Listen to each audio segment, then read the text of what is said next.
नमस्कार साथियों, मैं हूं Avinash Sharma. Positive builder YouTube channel में आपका स्वागत है। जैसा कि मैंने आपको कुछ दिनों से प्लिंथ बीम से जुड़ी हुई जानकारी जो है वो दी है, और आज इस वीडियो में भी मैं आपको प्लिंथ बीम से जुड़ी हुई जानकारी दूंगा। आज मैं आपको बताऊंगा कि प्लिंथ बीम की कास्टिंग करने के बाद जब प्लिंथ बीम की हम ढलाई कर देते हैं तो आपको शटरिंग को कितने दिनों में या फिर कितने समय के बाद जो है वो निकालना है, रिमूव करना है।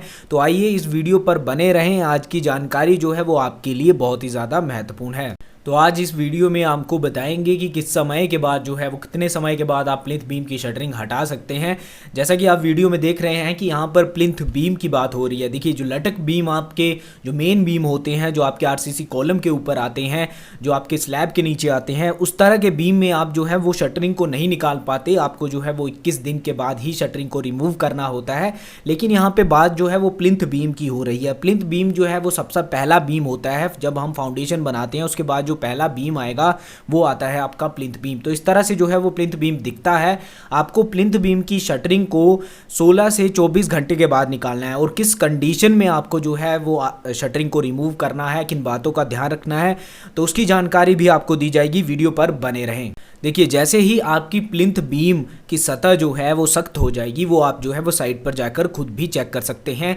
जैसे ही आपके प्लिंथ बीम का सरफेस जो है वो कंक्रीट का सरफेस जो है वो चलने लायक हो जाता है, आप देखते हैं कि कंक्रीट अब जो है वो सेट हो चुकी है, तो आप 16 से 24 घंटे के बाद, देखिए 16 से 24 घंटे के बाद ध्यान दीजिएगा, आप जो है वो रिमूव कर सकते हैं अपने प्लिंथ बीम की शटरिंग को। साथियों, अगर आप जो है वो प्लिंथ बीम की कंस्ट्रक्शन जो है वो गर्मियों में कर रहे हैं तो 16 घंटे के बाद जो है वो आप प्लिंथ बीम की शटरिंग को निकाल सकते हैं।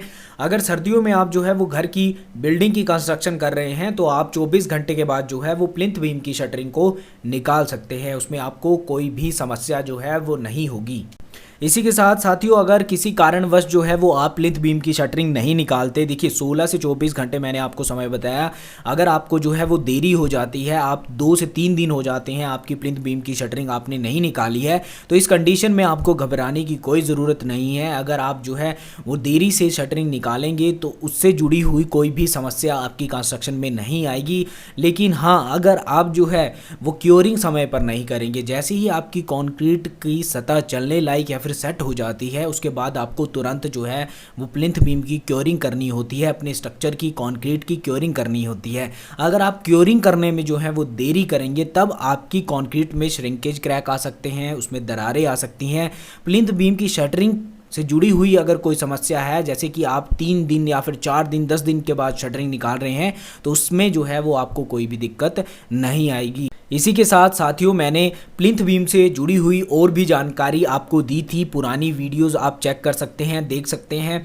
प्लिंथ बीम में मैंने जो है वो नीडल वाइब्रेटर मशीन का इस्तेमाल किया था, जिससे कंक्रीट की कंपैक्शन की जाती है।